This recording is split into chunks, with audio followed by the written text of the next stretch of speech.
지축을 울리는 천둥 소리와 강렬한 섬광. 낙뢰는 예로부터 사람들을 두렵게 만든 무서운 자연현상 중 하나입니다. 낙뢰는 오늘날에도 산불과 정전, 인명사고 등을 유발하며 큰 피해를 주고 있습니다. 낙뢰가 가진 전압의 크기는 무려 1억 볼트에 달합니다. 섬광이 지나가는 곳은 온도가 27,000도까지 올라갑니다. 그 빈도도 적지 않아 우리나라에서만 연간 약 12만 4천회가 발생할 정도로 친숙한 자연현상이기도 합니다. 낙뢰는 대기 중에서 발생한 전기적인 방전으로 구름과 지표 사이에서 전하가 이동하거나 지표와 구름 사이에서 발생합니다. 낙뢰는 자연의 현상 중 가장 강력하고 파괴적이며 번개와 함께 발생하지만 번개는 주로 구름 내부에서 발생하는 반면 낙뢰는 구름과 지표 사이에서 발생합니다. 대기 중에 수증기와 얼음덩어리가 충돌하면서 전하가 분리되고 축적되어 구름 내부의 양성과 음성의 전하가 형성됩니다. 이전에는 지표에서도 이와 관련된 전하 분리가 발생하는 것으로 알려졌지만 최근의 연구에 따르면 이는 대기 중에서의 전하 분리가 주된 원인임이 밝혀졌습니다.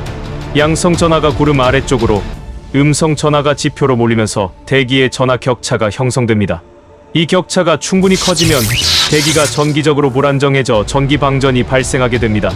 이때 구름과 지표 사이 혹은 구름 내부에서 전기적인 에너지가 방출되며 이것이 낙뢰라고 불리는 현상입니다. 낙뢰는 일반적으로 구름과 지표 사이에서 번개의 형태로 나타나며 구름에서 땅까지 형성되는 끈끈한 광채를 따라 내려옵니다. 지표에 닿으면 엄청난 열과 빛을 발생시키며 주변 대기를 이온화시켜 번개와 함께 폭음을 발생시킵니다. 이 때문에 낙뢰는 화재와 전기시설 손상, 그리고 인명피해 등을 일으키는 위험 요소로 인식되고 있습니다. 이에 대한 대응책을 적극적으로 모색한 것이 미국의 국민영웅 벤자민 프랭클린입니다.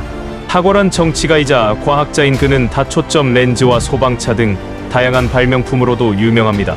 그 중에서도 대표적인 성과는 피뢰침 개발이었습니다. 1752년 그는 폭우 속에서 연을 직접 날리며 낙뢰가 곧 전기임을 증명하는 데 성공했습니다. 이어 피뢰침을 개발하며 낙뢰의 위험으로부터 인간을 지키는 방법을 제시했습니다. 현재도 건물 높은 곳에 있는 피뢰침은 낙뢰를 유도해 자연스레 땅으로 전기를 흘려보냅니다. 그러나 피뢰침에는 결정적인 문제가 있습니다. 보호 범위가 생각보다 넓지 않다는 점입니다. 일반적으로 보호각 60도를 넘지 않으며 높이가 올라갈수록 이 범위는 좁아집니다. 과학자들은 보다 향상된 피뢰침 개발을 위해 오랫동안 연구를 진행해왔습니다. 그리고 마침내 레이저를 활용해 그 해결책을 찾았다는 기쁜 소식이 학술지 네이처 포토닉스에 실렸습니다. 25명으로 구성된 일명 레이저 피뢰침 프로젝트 연구팀은 스위스에 있는 센티스산 송신탑 주변에 레이저 기기를 설치했습니다. 너비는 1.5m에 높이가 8m, 무게 3톤에 달하는 거대한 장비였습니다.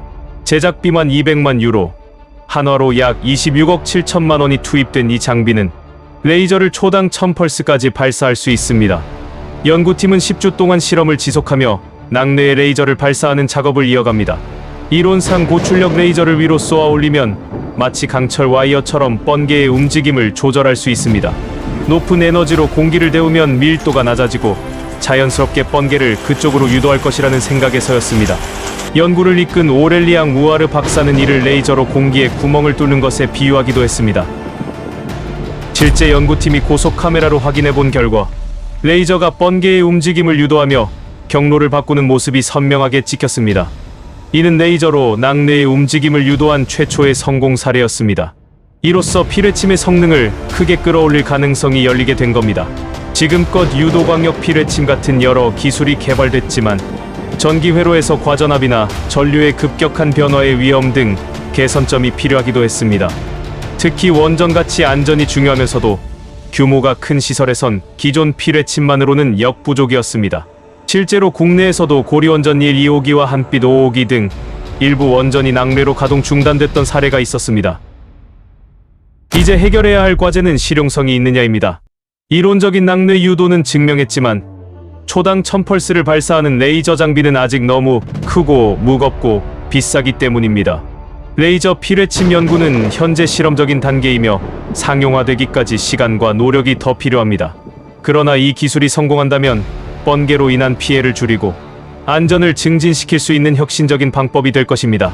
레이저 피뢰침의 실용성을 높여 인류가 진정으로 낙뢰를 극복할 수 있을지 향후 이어질 과학자들의 후속 연구가 기대되고 있습니다.